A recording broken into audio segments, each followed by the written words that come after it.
melihatnya secara overall kesiapan Indonesia dan juga ASEAN sendiri, tadi Anda bilang roadmap-nya saja rasa-rasanya juga belum terlalu matang. SDM juga belum begitu mumpuni gitu ya Bu ya.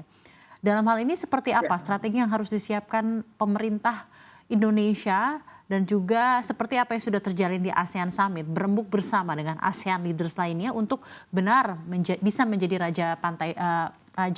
rantai pasok kendaraan listrik dan juga baterai di dunia, Ibu. ya. Kita tentu berharap yang pertama adalah bahwa Indonesia lah yang akan menjadi pusat untuk memproduksi baterai.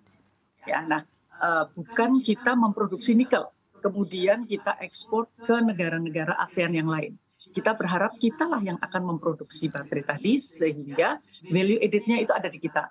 Kemudian tadi disampaikan Mas Adit, kita juga semestinya menyiapkan juga industri produsen untuk otomotifnya atau Ya, EV-nya. Nah, jadi itu yang kemudian kita juga perlu ada kebijakan yang tidak hanya ekosistem itu dibangun secara bersama, ya. tetapi sekuensnya itu juga dengan tepat, Mbak. Jadi gini, nanti Sequence. kalau investasi untuk hulunya, untuk nikelnya itu sangat kenceng, maka ini sudah diambil nikelnya, tetapi belum siap untuk orang yang akan berinvestasi di baterai maupun di kendaraannya. Ini yang kemudian membuat pada saat kita siap itu nikelnya sudah sangat berkurang gitu, karena nikel itu bukan sesuatu yang tidak akan habis. Nah, jadi kita kan harus menyeimbangkan juga rencana pemerintah secara besarnya itu seperti apa. Kapan kita akan beralih kepada kendaraan yang berbasis listrik, seperti tadi misalnya disebutkan Mas Adit, infrastruktur. Siapa yang akan membangun, pada level apa, berapa besarnya, pemerintah daerah akan seperti apa, swasta akan seperti apa, pemerintah pusat akan seperti apa. Karena nanti ini kalau kecepatannya tidak sama, ya, jadi industri baterainya belum siap, kemudian juga industri kendaraannya belum siap, apalagi nanti pemerintah yang akan membangun infrastruktur. Akhirnya yang paling kenceng adalah investasi di sangat hulu, yakni di nikel. Nah, itu menurut saya itu yang tidak kita harapkan. Jadi kita harapkan itu ada strategi perencanaan yang menyeluruh.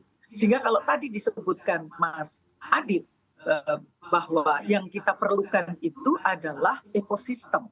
Yang kita perlukan adalah kebijakan yang komprehensif.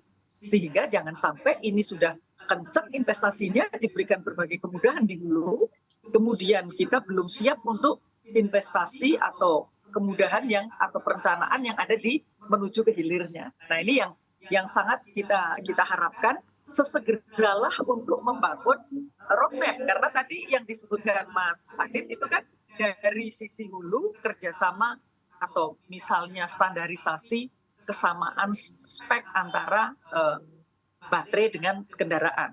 Nah, pertanyaan lain, apakah betul tadi proposal bahwa ini nih bukan membeli baterai? Karena kalau membeli baterai itu akan ada permasalahan lain lagi bagi pemerintah daerah maupun pemerintah pusat. Terus mau kita apakan ini baterai? Tapi kalau tadi misalnya ada pemikiran untuk ini kita sewa. Nah, kalau sewa artinya ini ada tempat-tempat penyewaan yang masif, Ya. infrastruktur yang dibutuhkan antara sewa dan infrastruktur untuk masing-masing pembeli kendaraan tadi memiliki baterai tersendiri-sendiri, itu sangat berbeda, Mbak. Nah, jadi itulah kenapa saya bilang ini harus komprehensif memikirkannya. Jangan sampai nanti satu titik, loh kita belum siap nih, akhirnya kita tergantung lagi. Sementara kebutuhan akan baterai ini sudah sangat banyak. Oke, Gitu. tapi dari segi potensi sendiri luar biasa ya Bu ya, tentunya untuk Indonesia dan ASEAN ini tidak diragukan lagi ya Bu. Oh, dari sisi potensi kita sangat besar. Artinya gini, kalau kita sudah punya bahan baku, kemudian kita akan mendatangkan investor-investor ke kita, itu sangat bisa karena kita datangkan ya investornya, ya teknologinya, ya SDM-nya gitu. Tapi kan kita tidak berharap seperti itu. Ya. Jadi kita sebagai negara yang memiliki bahan baku, kita juga kemudian menyiapkan Ya. SDM dan sebagainya sehingga kita menguasai ASEAN. Secara komprehensif ya Bu ya.